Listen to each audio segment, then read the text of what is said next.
देखो जेबेठारू निर्वाचन घोषणा है भारतीय जनता पार्टी शक्ति प्रतिदिन वृद्धि पाइबार लगी।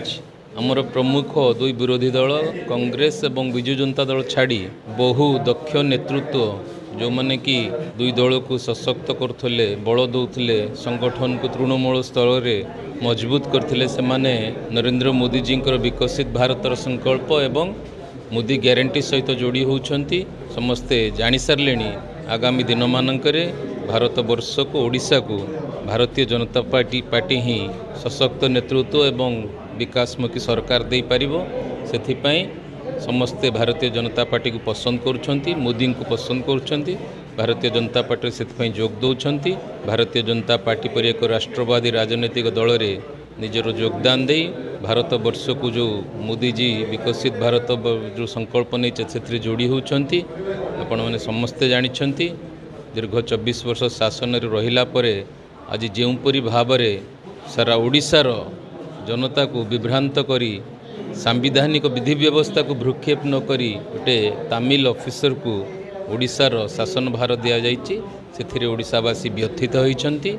ओडिया स्वाभिमान, ओडिया अस्मिता एवं ओडिशार सम्मान निश्चित भाव में आज विपद में अच्छी।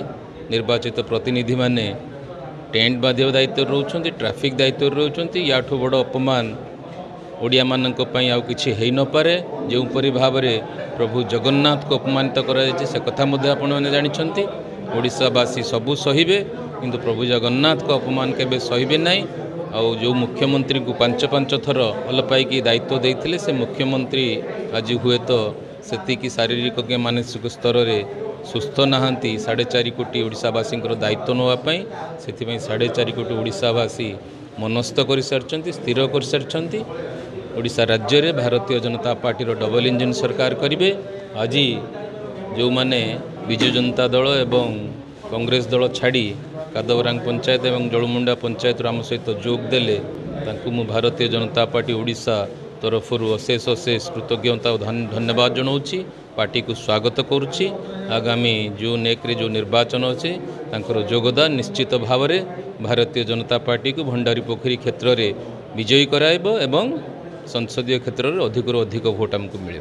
मो ना भागीरथी सेठी बंत ब्लॉक कादबरांग ग्राम पंचायत पूर्वतन सरपंच निष्पत्ति नेलु एथिपाई भारतीय जनता पार्टी को मो निज मन को भारी मते भल लगिला।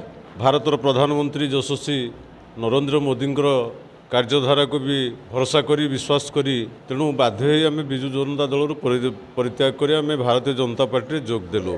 विजु जनता दल रे मु सरपंच थिली। विजु जनता दलर जो नेतृवृंद माने अछंती सेमानकर कार्यधारा आम मानक पई उचित आम मन करलुनु बोली आम बाध्य होई भारतीय जनता पार्टी आज जोग देलु। आगामी निर्वाचन पई आमर भारतीय जनता पार्टी जो प्रार्थी द्वय अछंती सांसद प्रार्थी विधानसभा प्रार्थी से माने अति मोर आपणार लोक अति निजर लोक। तेणु सुधांशु भाई सहित मोर दीर्घ 20 वर्ष राजनैतिक जीवन भितर व्यक्तिगत संपर्क तांको सहित अच्छी।